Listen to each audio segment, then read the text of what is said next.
One of the richest men in Britain just bought into the biggest football club in the world, and almost immediately he started cutting free lunches and sacking staff. So why on earth would a billionaire turn up at Manchester United and start counting pennies? Meet Sir Jim Ratcliffe. At the end of 2023, his company bought a 25% stake in United and took full control of football operations. And then the cuts began. Around 450 staff let go. The free staff canteen reportedly stripped back to soup and bread.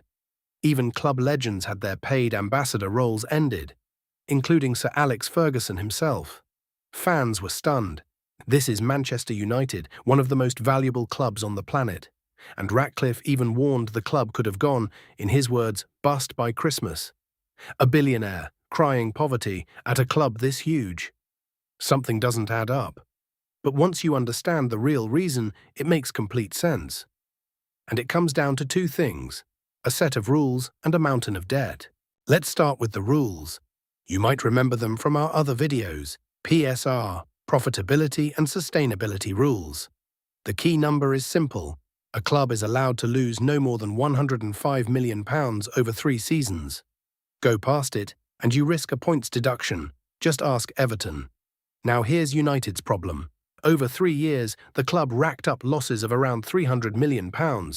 That is far, far beyond the limit. Now, the rules do soften that. Spending on things like the academy, the women's team, and stadium infrastructure can be stripped out before the final sum. But even so, United were skating dangerously close to the edge. And if you want to keep buying players, you have to make room under that limit somewhere, so you cut costs everywhere else. But the rules are only half the story. The other half is debt. Back in 2005, the Glazer family bought Manchester United, and they did it by loading the cost of the purchase onto the club itself. 20 years later, United are still carrying over £500 million of debt. And servicing it costs the club £30 to £40 million every single year, just in interest. Think about that. Tens of millions walking out the door every year before a single player is even signed. So even though United earn enormous money, they were still posting losses of over £100 million in a year. And here's the part people miss.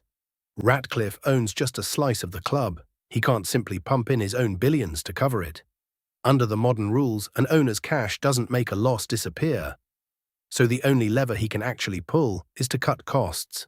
So is it working? On paper, yes. A loss of over £110 million has been turned back towards profit, and the club is planning a brand new stadium worth around £2 billion. The penny pinching, painful as it looks, is part of dragging the books back into shape. But here's the catch. Critics argue that sacking caterers and scrapping free lunches saves relative pennies, while the real damage was done at the very top. £1 billion drained by the Glazers' debt and years of wasted spending on the wrong players. And it's the ordinary staff, not the people who caused the mess, who pay the price. So here's the recap. A billionaire is cutting costs because two things squeeze the club at once. PSR caps how much United can lose, and the Glazer debt bleeds tens of millions a year. Cut the costs, and you stay within the rules, and free up money for players and the stadium. It isn't really about being cheap. It's about survival under the rules.